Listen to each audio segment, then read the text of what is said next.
Bismillahirrahmanirrahim. Alhamdulillahirabbil alamin.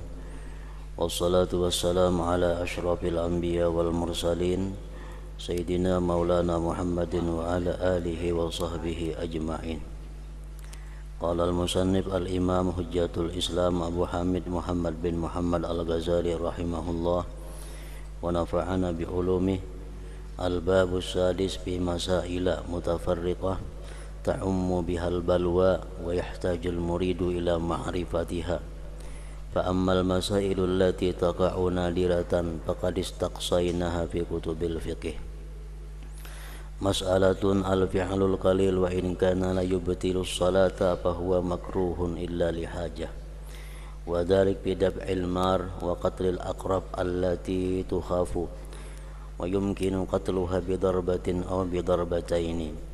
فإذا صارت ثلاثا فقد كثرت وبطلت الصلاة وكذلك القملة والبرغوث مهما تعذى بهما كان له دفعهما وكذلك حاجته إلى الحق الذي يشوش عليه الخشوع كان معاذ يأخذ القملة والبرغوث في الصلاة وابن عمر كان يقتل القملة في الصلاة حتى يظهر الدم على يده وقال النخعي يأخذها ويوهنها ولا شيء عليه إن قتلها وقال ابن المسيب يأخذها ويقدرها ثم يطرحها وقال مجاهد الأحب إلي أن يدعها إلا أن تؤذيه فتشغله عن صلاته فيوهنها قدر ما لا تؤذي ثم يلقيها وهذه رخصة وإلا فالكمال الاحتراز عن الفعل وإن قل ولذلك كان بعضهم لا يطرد الذباب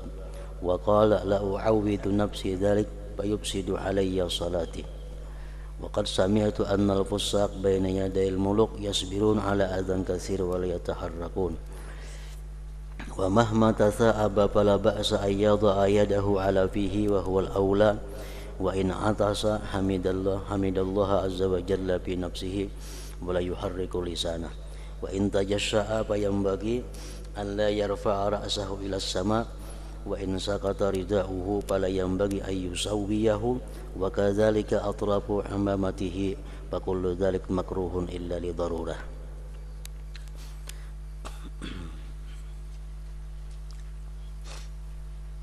Makna daripada kalam Hujjatul Islam Abu Hamid Muhammad bin Muhammad al-Ghazali rahimahullah wa nafa'ana bi ulumih.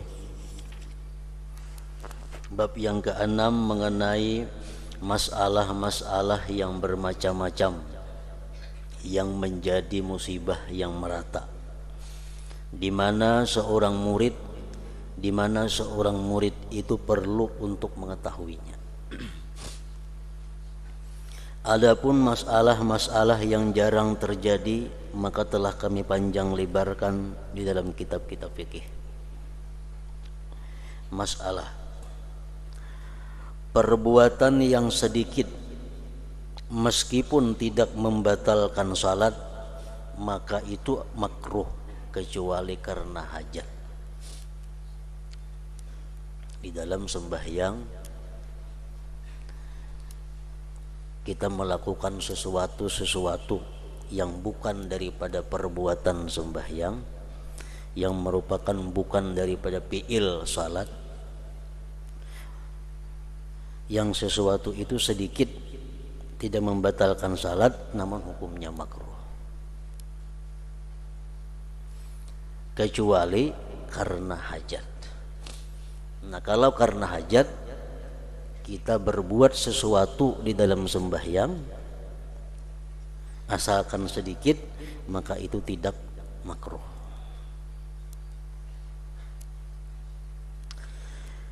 Yang demikian itu menolak orang yang liwat. Nah, ini adalah hajat, kada makruh. Misal kita sembahyang ada orang yang hendak liwat di hadapan kita, nah kita disuruh mengandang lawan tangan supaya jangan liwat di hadapan kita. Nah, menggerakkan tangan ini adalah hajat. Nah, ini kada makruh.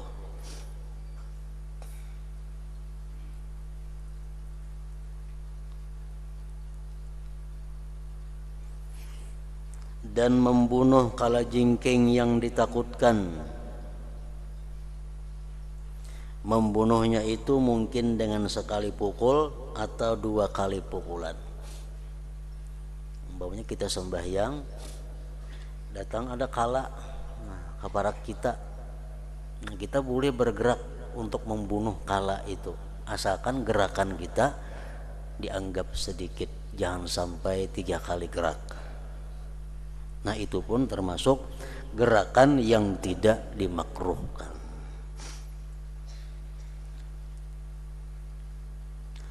Jika menjadi 3 pukulan, maka pukulan itu menjadi banyak dan batallah salat itu. Mengkala jengking dari dipukul sekali kada mati, dipukul 2 kalinya masih aja hidup, 3 kali memukul, nah batal sembahyang kita karena sudah melakukan gerakan yang dianggap banyak.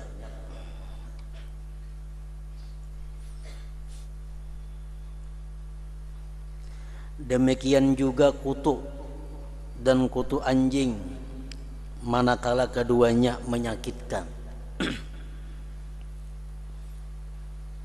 Misalnya perhatian kita sembahyang, ada samut gatal, nah, kita boleh bergerak untuk membuangi samut gatal itu.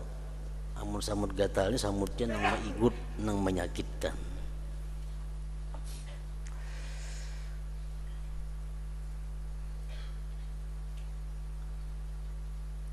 Maka boleh baginya untuk menolak keduanya kutu tadi. Dan demikian juga berhajatnya untuk menggaruk yang mengganggu kekhusyuannya. Saya gatal, perhatian sembahyang, ada bagian tubuh kita nang gatal, kada digaruk terganggu benar gatal ini. Nah, kita dibolehkan menggaruk, kada makruh, asalkan jangan sampai menimbulkan gerakan-gerakan yang banyak. Jadi misalnya di kepala gatal, perhatian sembahyang, kada kasandangan lagi menyandang gatal ini, gatal terganggu bacaan sudah karena gatal itu. Nah kita boleh menggaruk tapi dengan gerakan yang sedikit, jangan sampai lebih pada 3 kali. Namun menggaruk sekali, 2 kali masih boleh, 3 kali batal. Kecuali kita menggaruk hanya lawan jeriji tanpa menggerakkan tangan, nah itu dibolehkan sebanyak-banyaknya. Misal di mana bintang gatal, kita andak telapak tangan sini, kita garuakan jariginya aja, nah digaruakan jariginya. Nang lain bagana aja semua cuma sebilah jariginya nang menggaru behimat. Walaupun berpuluh-puluh kali gerakan jarigi ini kada batal. Kenapa? Karena geraknya ringan, sebuting jarigi. Kalau macam itu, nah ini nang batal 3 kali.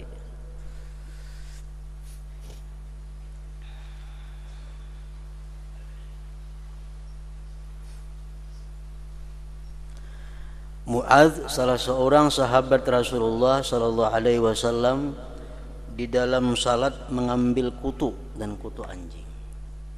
Artinya gatal benar, ada kutunya. Nah, sidin tangkap kutunya, sidin buang.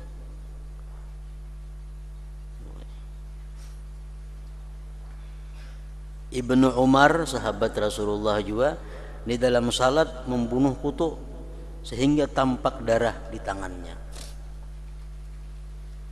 Ambil sidin kutunya, dipicik sidin sampai berdarah. Nah itu darahnya dimaafkan karena dianggap sedikit. Itu contoh gerakan-gerakan nang kada makruh, asalkan sedikit. An-Nakhai, Ibrahim An-Nakhai berkata, iya orang yang sedang salat boleh mengambilnya kutu dan melemahkannya, tidak mengapa jika ia membunuhnya.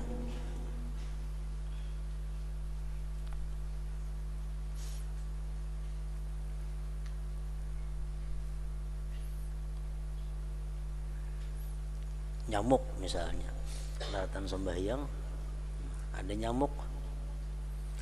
Kalau nyamuk itu kita ambil atau kita kibah kayak itu aja, dianggap gerakan nang sedikit, itu boleh aja, ada makruh. Tapi kalau ditapak walaupun sekali itu membatalkan sembahyang. Misalnya sembahyang ada nyamuk di tangan nih, nah misalnya menapak nih itu walaupun sekali itu membatalkan sembahyang. Tapi kalau kita misalnya ada nyamuk di tangan kita, kita ugahkan mintu aja, kadang membatalkan sembahyang.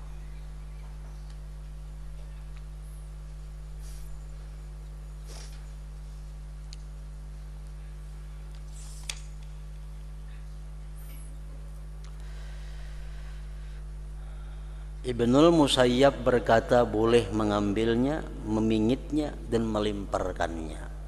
Misalnya ada kutu, kita ambil, picik, buang.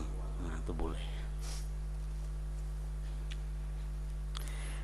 Mujahid berkata, salah seorang imam, yang paling saya sukai adalah ia meninggalkannya.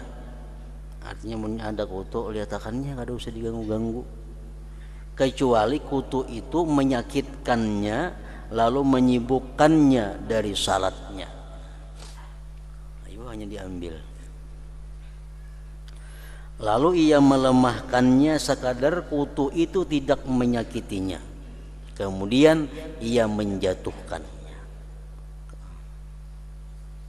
Ini gerakan-gerakan yang dianggap masih boleh, kada makruh karena itu ada hajatnya. Ini adalah rukhsah, satu keringanan artinya. Jika tidak, maka yang sempurna adalah memelihara dari perbuatan meskipun sedikit. Yang paling baik itu memang menjaganya, kalau kada usah bergerak, walaupun ada samut, walaupun ada kutu, itu lebih sempurna lagi. Namun andai kata kita bergerak untuk mengambil kutu atau samut yang menyakiti tadi, itu dapat rukhsah, dapat keringanan. Oleh karena itu sebagian mereka tidak menolak lalat. Lalat kan? Lalat itu kan menyakiti. Misal kita sembahyang, hinggap lalat ke baju kita, itu kan usah dikikik-kikik. Kenapa? Lalat ini kadang menyakiti, kadang mengganggu kepada kita. Dan ia berkata, saya tidak membiasakan hal itu, maka hal itu merusak salatku. Saya mendengar bahwa orang-orang yang fasik itu di hadapan raja-raja sabar terhadap banyak hal yang menyakitkan dan mereka tidak bergerak. Orang-orang yang jahat, orang-orang yang fasik, andai kata mereka bagana bertempat atau berdiri di hadapan sang raja, walaupun nyamuk kayak apa aja, atapnya kada bergerak. Kayak ajudan presiden contohnya, kalau lagi presiden di belakang caket berdiri kayak patung, walaupun ada nyamuknya kada menapak, tetap gana.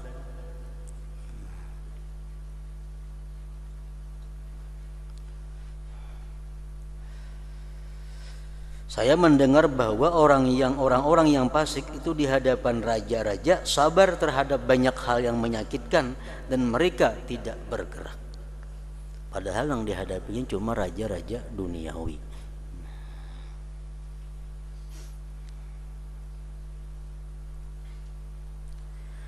Manakala ia menguap di dalam sembahyang, menguap, maka tidak mengapa ia meletakkan tangannya di mulutnya. Kan bergerak juga nih, kada makruh karena itu ada hajat. Manakala ia menguap di dalam sembahyang, maka tidak mengapa ia meletakkan tangannya di mulutnya, dan itulah yang lebih utama. Artinya kalau kita sembahyang, kita menguap, lebih baik kita tutupi mulut daripada kita lihatakan banganga. Nah, menutupinya dengan cara meletakkan luar telapak tangan di mulut. Demikian pintunya. Ini menguap, tutup muntung, cara menutupinya macam itu. Macam itu ada kayak ini.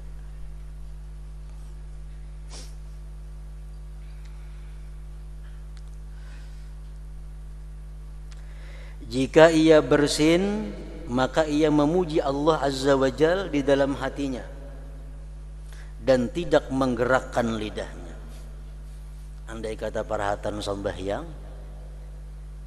inya wahin, sunat inya mengucap alhamdulillah tapi di dalam hati. Andai kata diucapakannya di mulut, wahin alhamdulillah, kada batal sembahyangnya. Kada batal, cuma bacaannya putus mualatnya. Misalnya perhatian baca Fatihah, Maliki Yaumiddin, Iyyaka na'budu wa iyyaka nasta'in, wahin inya alhamdulillah ujarnya di muntung. Nanya wajib mengulang Fatihah dari awal karena terputus mualat dengan sebab alhamdulillah tadi. Amun dalam hati aja kada apa-apa. Tasahud kah?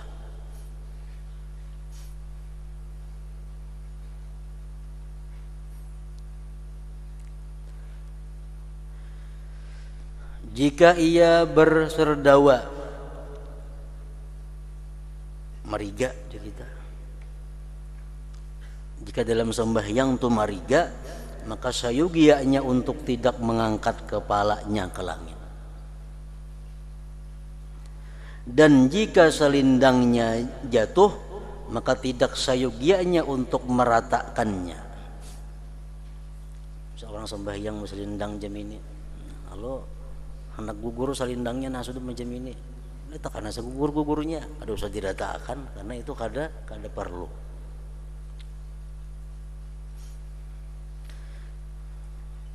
Dan jika selindangnya jatuh, maka tidak sayugianya untuk meratakannya. Demikian juga ujung-ujung surbannya. Surban kan berbuntut biasa di belakang bulang itu. Ratan sujud pas buntutnya tak muka sini umpamanya. Lihat tekannya tak muka kada usah dialih-alih ke belakang itu. Karena itu kada disuruh dan kada hajat. Seluruhnya itu makruh. Makruh. Salindang, nak tawiwih, nak gugur, diratakan demi itu makruh. Atau ujung surban tak putar kemana kan diratakan makruh juga. Kecuali darurat. Kalau darurat jangan ada jadi masalah. Contoh nang darurat umpamanya kita bersurban, gugur najis di surban kita. Gugur najis di surban sini. Najisnya najis basah. Kalau dibuangi, nang gugurakan surbannya. Nah ini gerakan nang darurat, kada jadi masalah.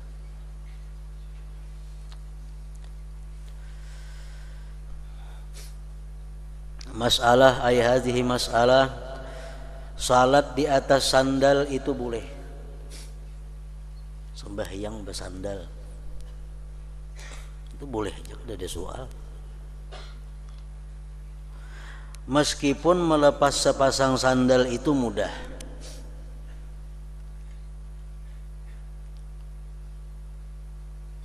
Misal sembahyang, baik sembahyang fardu atau sembahyang sunat atau sembahyang kifayah. Sembahyang kifayah apa yang biasanya hibak langgar, berdirian di luar langgar, kan usah dipaju-pacul sandal itu, takannya dipasang.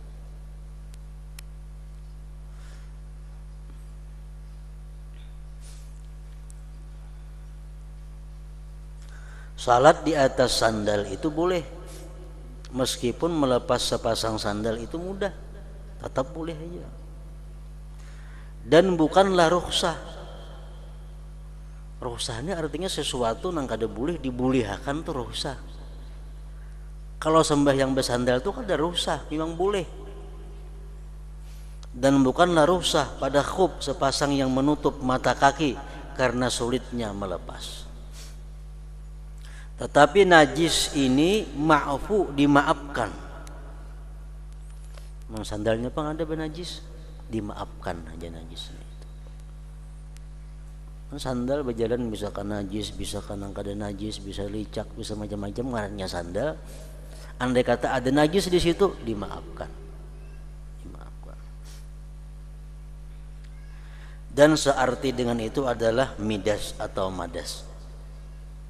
Semacam salop umpamanya, sama aja sandal juga.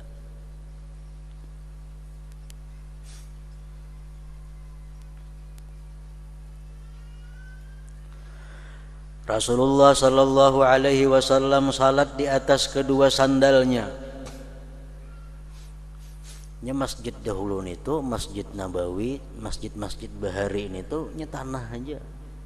Kada macam besamin bakaramik bahambal macam ini gak ada. Jadi orang sembahyang masuk masjid langsung bersandal aja. Masjidnya tanah, kada ada balapik, kada ada apa.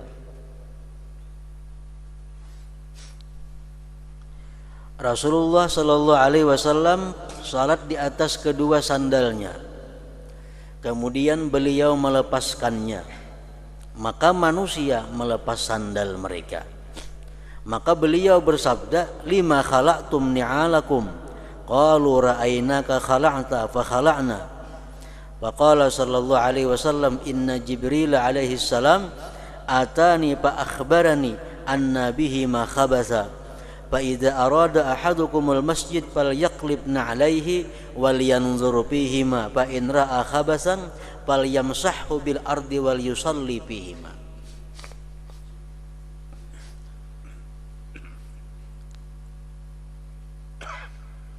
Rasulullah sembahyang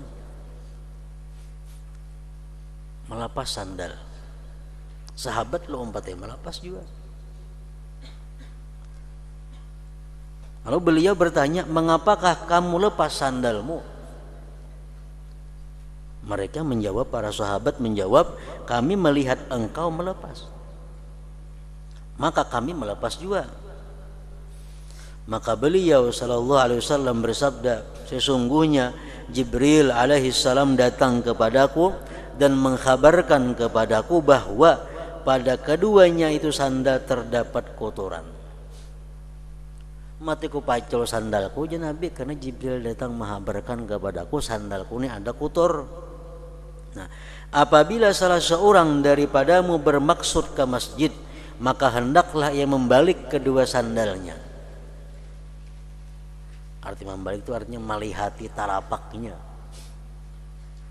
Hendak masuk masjid, lihati talapak sandal. Dan hendaklah ia memandang pada keduanya. Jika ia melihat kotoran, maka hendaklah ia menyapukannya ke tanah dan hendaklah ia salat padanya sandal. Hendak naik masjid, kontrol sandal. Bila ada kotoran, asahakan ke tanah. Nah, naik ke masjid kada apa lagi. Kalau masjidnya itu tanah, masjidnya kada bahambal macam ini mereka tilanggar ngarannya.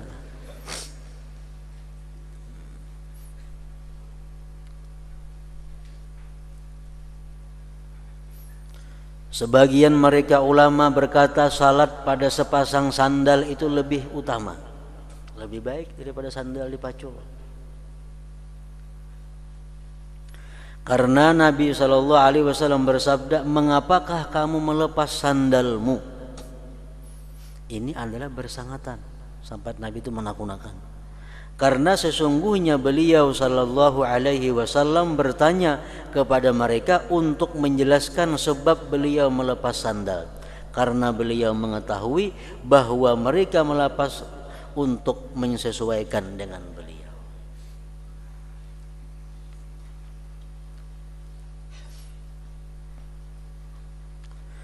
Abdullah bin Sa'ib meriwayatkan bahwasanya Nabi sallallahu alaihi wasallam melepas kedua sandalnya. Jika demikian beliau telah melakukan keduanya. Barang siapa yang melepaskan, maka tidak layak ia meletakkan keduanya di sebelah kanannya dan kirinya. Lalu itu menjadi sempit dan memutung saf. Amun kita memacul sandal sembahyang, jangan diandak di sebelah kanan, jangan diandak di sebelah kiri sandal itu, karena itu mempersempit saf. meranggangkan saf, memotong saf. Tetapi ia meletakkan di mukanya. Jadi menandak sandal di muka.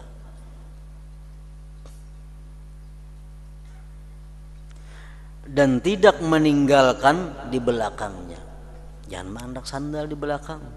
Maka nanti hatinya menoleh kepada keduanya.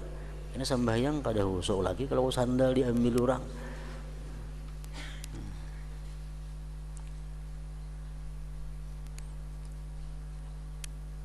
Barangkali orang yang berpendapat salat pada keduanya itu lebih utama, sembahyang bersandal itu lebih baik daripada menandak sandal di luar, hati kada kakaruan menggunakan sandal. Barangkali orang yang berpendapat salat pada keduanya sandal itu lebih utama adalah memelihara makna ini, yaitu menolehnya hati kepada keduanya. Abu Hurairah radhiyallahu anhu meriwayatkan bahwasanya Nabi sallallahu alaihi wasallam bersabda, "Idza shalla ahadukum falyaj'alna 'alaihi baina rijlaihi." Artinya apabila salah seorang di antaramu salat, maka hendaklah ia jadikan letakkan sepasang sandal di antara kedua kakinya. Kita sembahyang kada hendak bersandal, memacul sandal, sandal andak disesala dua batis kiri kanan. Andak ini batis kanan, batis kiri, andak sandal di tengah-tengah sini. Abu Hurairah berkata kepada orang lain, jadikanlah keduanya antara kedua kakimu dan janganlah kamu sakiti orang Islam Muslim dengan keduanya. Diandak di muka orang ngalih, diandak di belakang hati kada kakaruan, diandak sebelah kanan sebelah kiri menyempitkan saf. Jadi andak disesala dua batis.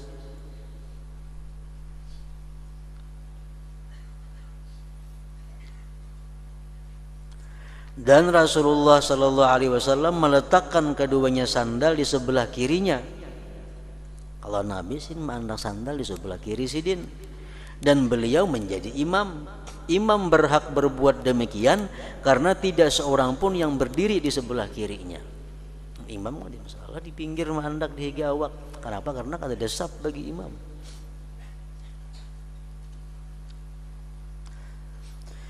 Yang lebih utama adalah ia tidak meletakkan sepasang sandal itu di antara kedua telapak kakinya. Nang baik kada usah sandal diandak di antara dua batis itu karena menyibukkannya. Ngalih duduk kayaknya seorang tahiyat awal tahiyat akhir kayak apa, sandal di tengah-tengah itu bandak. Tetapi di depan kedua telapak kakinya. Dan barangkali itulah yang dimaksud hadis ini. Jubair bin Mut'im berkata, meletakkan seorang laki-laki akan kedua sandalnya di antara kedua telapak kakinya adalah bid'ah.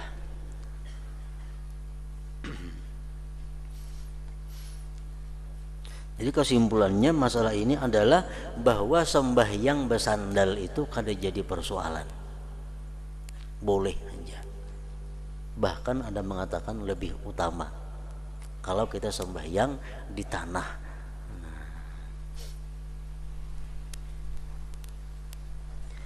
Masalah apabila seseorang meludah di dalam salatnya, maka salatnya tidak batal. Sembahyang meludah kada batal. Karena meludah itu adalah perbuatan sedikit. Dan sesuatu yang tidak menghasilkan suara tidak dianggap sebagai perkataan. Meludah pada berbunyi juga. Dan tidak pada bentuk huruf perkataan, hanya saja itu makruh. Jadi beludah rahatan sembahyang kada membatalkan sembahyang, tapi makruh. Maka sayugianya untuk memelihara daripadanya, jangan beludah artinya, kecuali seperti apa yang diizinkan oleh Rasulullah SAW padanya.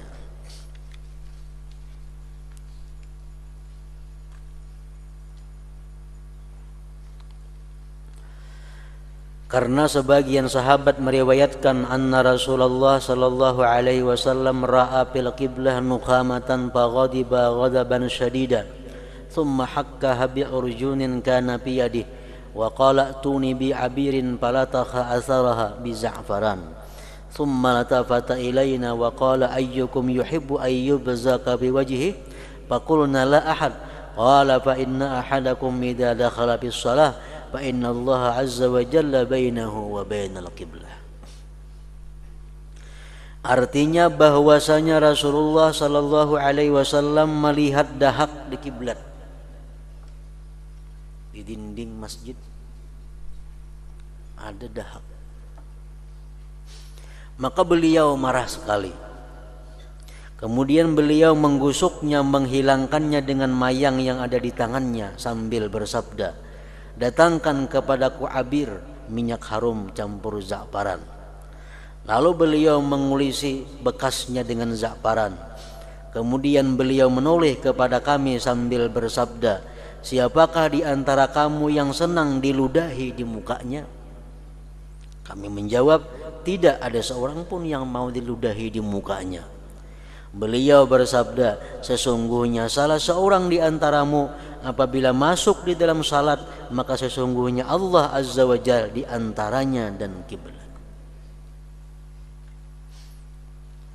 Dan pada lafaz yang lain, wajahahullahu ta'ala fala yabzukanna ahadukum tilqa'a wajhi wala an yaminih walakin an shimali aw tahta qadamihi yusra fa in badarathu badirah falyabsuq fi thawbi wal yaqul bihi hakaza wa dalaka ba'dahu bi ba'din.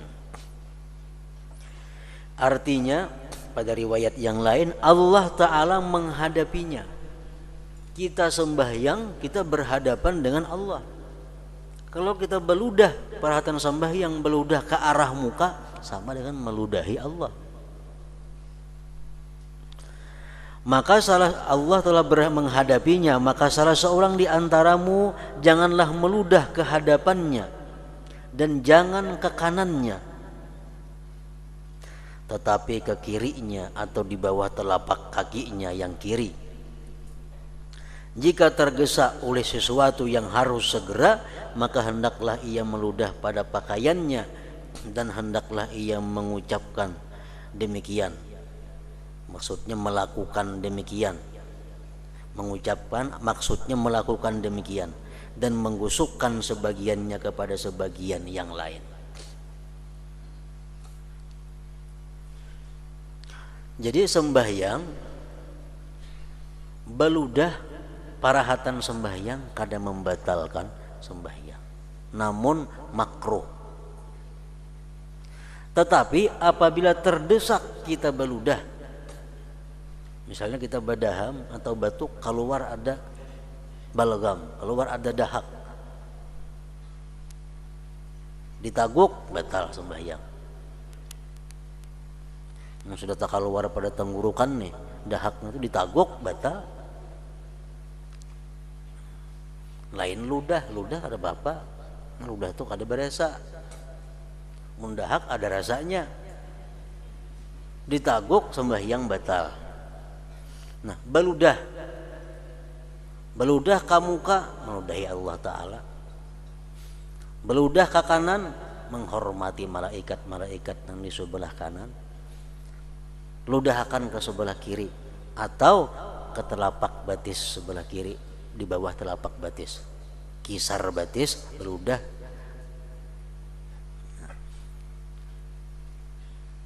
Amunnya itu di masjid, nah kada kawa kita beludah di lantai masjid. Lain sembahyang di rumah, ludahi rumah saurang ada bapak. Nah kalau sembahyang di masjid, kita kada kawa beludah di masjid, walaupun sebelah kiri kada boleh. Tapi hendaklah dia mengambil palya besok bi saubih, hendaklah dia beludah pada pakaiannya. Kan ada kantong sebelah kiri nih, nah luruk ke kantong nih.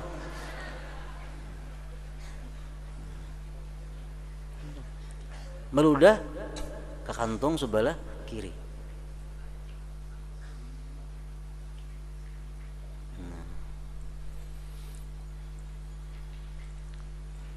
Jadi kayak itu aturannya kalau kita dalam sembahyang itu memang terpaksa harus beludah. Seperti ada balagam, ada dahak tadi. Nah, kalau kita berada dalam masjid, kita boleh meludah cuma ke pakaian kita atau ke surban kita miring ke sebelah kiri. Masalah pulang. Berdirinya makmum itu sunat dan fardu. Berdirinya seorang makmum di belakang imam ada nang sunat, ada nang fardu. Adapun yang sunat maka seorang makmum itu berdiri di sebelah kanan imam, ke belakang sedikit. Sembahyang berduaan. Kalau ada orang lain, imam saya kong, makmum saya kong. Nah jadi imam, makmum di sebelah kanan, mundur batis kurang lebih sekilan pada imam. Di sebelah kanan imam berdiri si makmum nih, mundur pada batis imam kira-kira sekilan. Nah, itu enak. Ini misal imam, makmum di sebelah kanan sini, batis imam di sini, batis makmum mundur kurang lebih sekilan pada imam. Nang jadi ukuran apa? Tumitnya, bukan telapak, bukan kukunya, jeriji kada tumitnya nang jadi ukuran.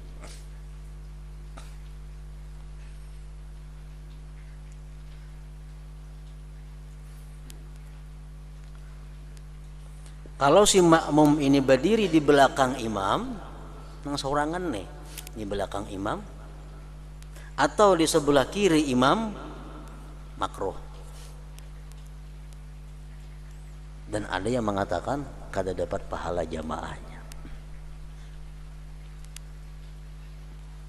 kecuali tempatnya halus, tempatnya sempit, kada muat berdua. Seorang makmum perempuan berdiri di belakang imam. Kalau laki bini misalnya berjamaah, laki jadi imam, makmum nang bininya di belakang, persis di belakang imam. Kada usah bakanan bakiri, tepat di belakang imam.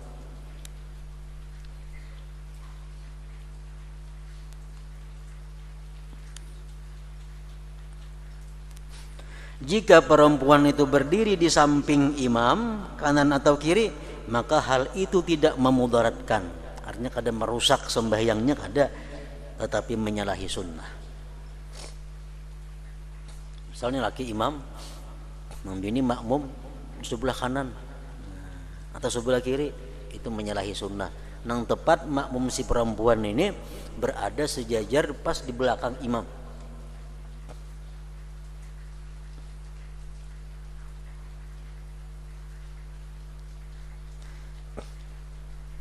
Jika bersama perempuan itu terdapat seorang laki-laki, maka laki-laki itu berdiri di sebelah kanan imam dan perempuan itu di belakang si laki-laki itu. Ini misal imam, anak laki-laki ada seekong, walaupun belum balik, kada jadi masalah, sebelah kanan, kira-kira sekilan mundur batis pada abahnya, pada imam. Nah, di belakang anak laki-laki ini gina umatnya berdiri. Jangan di belakang imam, di belakang nang laki-laki, di belakang anak laki-laki itu. Di belakang makmum.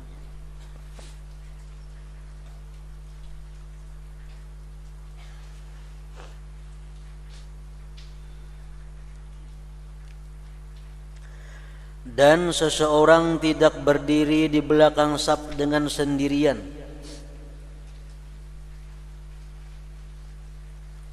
tetapi ia masuk ke saf bakajal. Misalnya kita masuk ke masjid, saf orang sudah hibak, pas datang kita menyaurangan, bakajal lompat, jangan saurangan hakun di belakang, tetapi ia masuk ke saf. Atau ia menarik seseorang kepada dirinya dari saf itu. minta bantu, minta gani'i di belakang. Syaratnya menarik itu pertama sudah takbiratul ihram kita nang di belakang nih, Allahu Akbar. Hanya gatuk nang di muka. Pengertian tarik itu digatuk, maksud ditarik bang, digatuk. Satu syaratnya nang di belakang sudah takbiratul ihram. Nang kedua syaratnya kita menyangka dalam hati orang ini kada terganggu dengan kita gatuk nih tuh.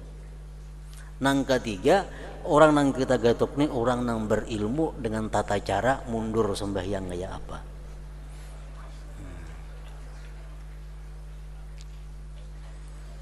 Amun dalam hati kita menyangka bahwa ini orang kalau ku gatuk ini tak ganggu, lebih baik kita sorangan sab di belakang. Atau orangnya kada mengerti dalam masalah ini, kada usah juga ditarik, lebih baik sorangan di belakang.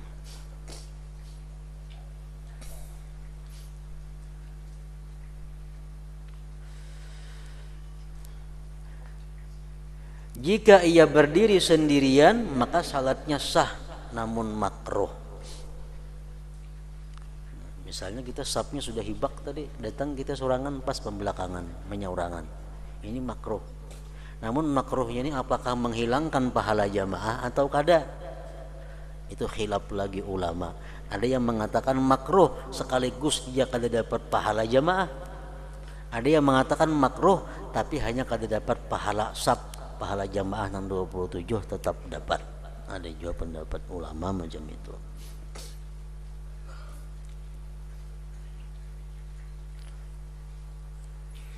Jadi kalau kita sembahyang mempunyai lawan imam berduaan, laki-laki sama laki-laki, imam makmum sebelah kanan. Datang saya kong ada orang tadudi, nang tadudi ini berandak ke sebelah kiri imam, sejajar lawan nang sebelah kanan. Jadi imam tengah-tengah, sebelah kanan ada, sebelah kiri ada. Begitu takbir nang sebelah kiri ini Allahu Akbar, hanyar kedua-duanya mundur. Kedua-duanya mundur. Nah, mundur hanyar kena baparak.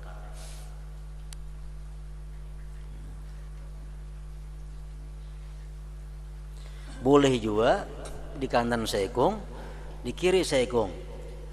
Di kiri sudah takbir Allahu Akbar, imam maju ke muka, tinggal di belakang berapat saja lagi. Baik nih itu bang menenang pertama tadi.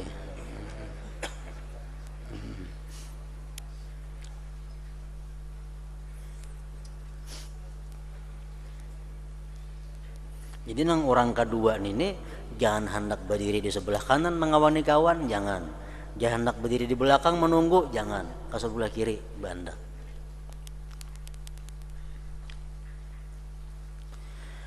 Adapun fardu maka menyambung saf, yaitu ada ikatan yang menggabungkan antara makmum dan imam karena keduanya dalam satu jamaah.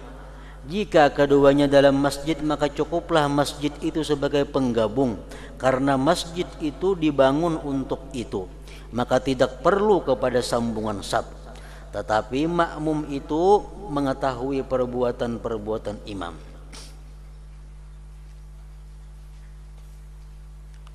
Imam misal sembahyang di muka sini, di mihrab, tapi masjid atau langgar. Imam sembahyang di tempat biasa imam. Si makmum sembahyang seorangan di belakang,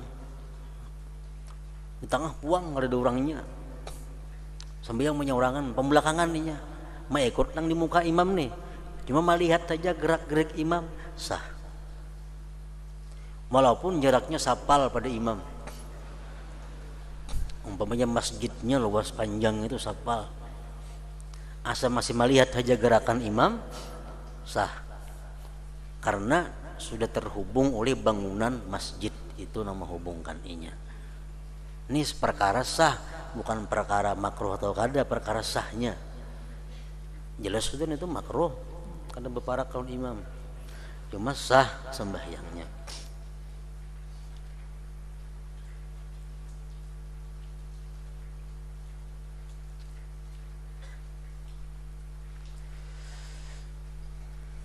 Abu Hurairah radhiyallahu anhu salat di bagian luar masjid dengan salat imam. Kalau Bapak, pelatar masjid termasuk masjid. Apabila makmum itu di halaman masjid, di jalan atau padang yang bersekutu dan di antara keduanya tidak ada bangunan yang berbeda-beda dan memisahkan, maka cukup dekat itu dengan kadar selimparan panah atau 300 sampai 400 hasta.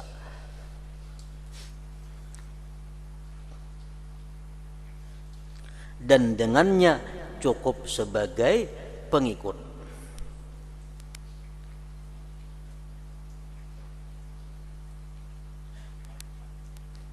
Karena perbuatan salah seorang di antara keduanya sampai kepada yang lain.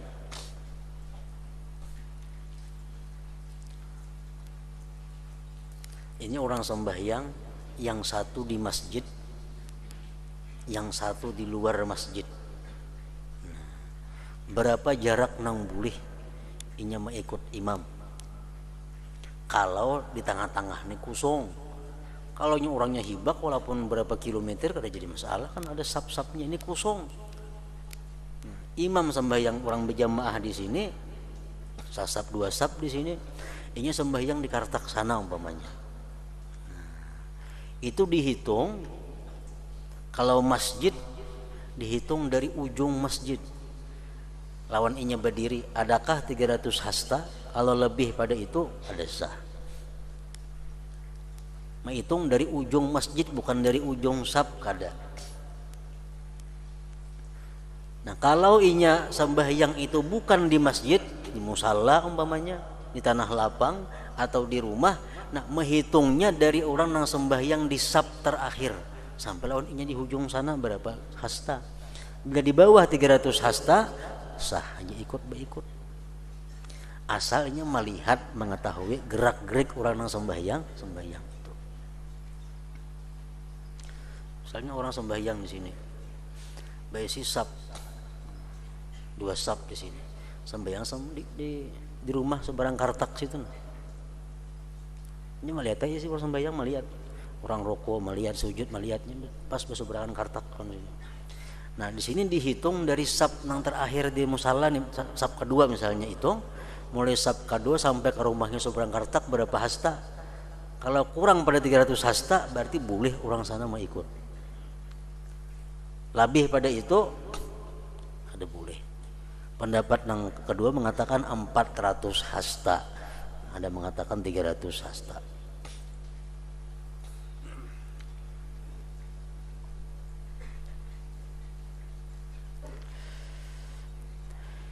Disyaratkan apabila makmum berdiri di serambi tengah rumah di sebelah kanan atau kiri masjid, sedangkan pintunya menimpil terhadap masjid itu, maka syaratnya adalah dipanjangkannya saf masjid di dalam serambinya tanpa terputus sampai ke serambi tengah itu.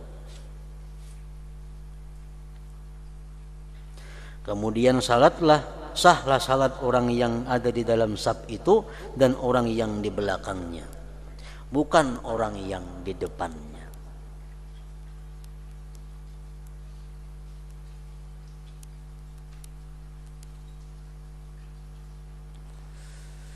Nah, ini masalah lain lagi, masalah masjid. Masjid ini berait lawan rumah kita. Nah, ini masjid berait lawan rumah kita. Orang sembayangan di masjid, kita sembayang di rumah mau ikut. Itu boleh aja, cuma asal saf ini berait sampai ke rumahnya, nang di samping.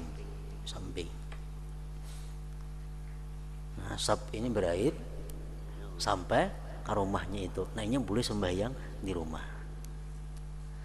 Orang nang di belakang inya sah juga, nang di muka pada inya kada sah.